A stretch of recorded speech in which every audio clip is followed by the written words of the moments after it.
All right, gearing up for your Class 12 English boards? Feeling that pressure build? Don't worry, you've landed in exactly the right place. Today, we're going to do a super fast revision of the last lesson that'll give you the edge you really need.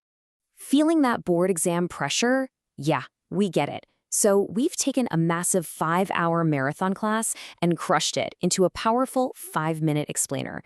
You're going to get all the key insights without any of the stress. So let's just jump right in and unpack the last lesson.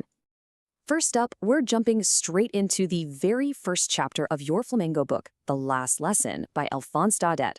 No messing around, let's get right to the heart of this incredible story. So, what's the backstory here? The setting for all this? It all comes down to one huge event, the Franco-Prussian War. The only thing you really need to remember is this. France lost, and because they lost, 2 of their districts, Alsace and Lorraine, were handed over to Prussia. This one fact is what kicks the entire story into gear. So what did this defeat actually mean for the people living there? Well, a new order came straight from Berlin, and it was an absolute bombshell. The French language was now banned in schools, and German was going to be compulsory. Now, this isn't just a simple rule change, right? This is an attempt to completely erase a culture by erasing its language. Just imagine that for a second. Your entire world changing literally overnight. So this new rule is the trigger for everything that happens in the last lesson. We're about to see how this one political decision completely transforms an ordinary school day for a young boy named Franz into something he'll never, ever forget. Okay, so let's meet our main guy, Franz. He's your classic procrastinator. He's running late for school, he hasn't done his homework, and he is absolutely dreading having to face his super strict teacher, M. Hamel. He's actually so scared that he's thinking about just skipping school altogether. And hey, here's a hot tip for your exams. A really common question is, what tempted Franz to skip school? And the answer has 3 parts: the beautiful warm weather, the birds chirping, and the sight of the Prussian soldiers drilling. Honestly, anything seemed better than facing M. Hamel and his questions about participles. But, despite all this temptations, Franz starts heading to school. And as he's walking, his anxiety is just building and building. He sees a crowd gathered around the town bulletin board, and this place has been the source of nothing but bad news for the last 2 years. His heart just sinks. He knows something awful has happened. Now, this is where we see a really powerful change.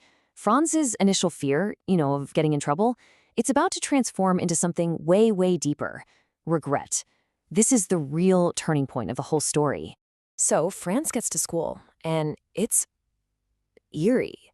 The usual noise and chaos is just gone. There's no shouting, no chatter, just this strange, heavy silence. He says it feels like a Sunday morning, and it totally freaks him out. And then the bombshell drops. M. Hamel, who's wearing his best clothes, by the way, announces that this is their very last French lesson. For Franz, those words hit him like a thunderclap, and in that one single instant, everything clicks into place. The silence, the villagers in the back of the classroom, the teacher's fancy clothes, it all makes sense now. So this is basically Franz's emotional roller coaster in a nutshell. He goes from dreading his teacher and his books to being confused and then shocked, and he finally lands on this profound, deep sense of regret. It's in this exact moment that he finally understands the true value of what he's about to lose. Suddenly his books aren't a burden anymore. They're like old friends he has to say goodbye to, and he just wishes, more than anything, that he'd paid more attention. Okay, let's zoom in on some of the key themes and quotes that are pure gold for your exam answers. These are the insights that are going to make your essays really shine. What's so powerful here is that M. Hamel doesn't just blame Franz, not at all. He holds everyone responsible: the parents, who cared more about money than education, and even himself for giving them days off so he could go fishing. It's this powerful statement about a whole community that just got too complacent. They all kept putting things off, thinking, yeah, we have plenty of time. And here it is. This is the heart of the story's message.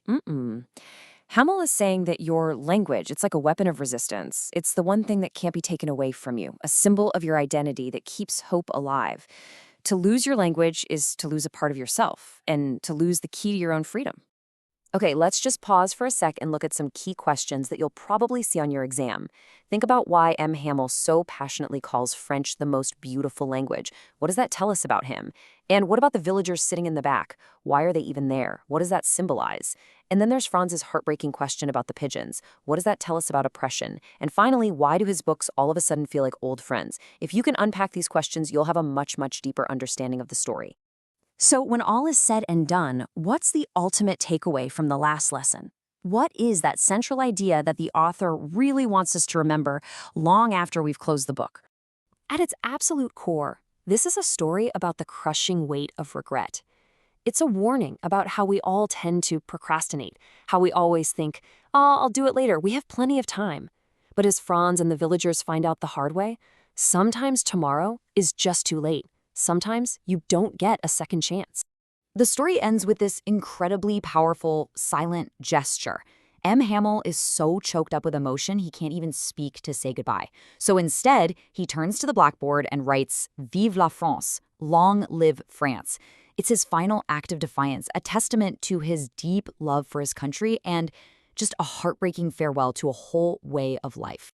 And so we're left with a question that really hits home, even today. Sure, the story is about a last French lesson, but the real lesson is for all of us. What are you taking for granted?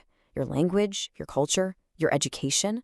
Are you, maybe just like Franz, putting off until tomorrow what you have the chance to learn and appreciate today? It's definitely something to think about. Good luck with your exams, and remember to make every single lesson count.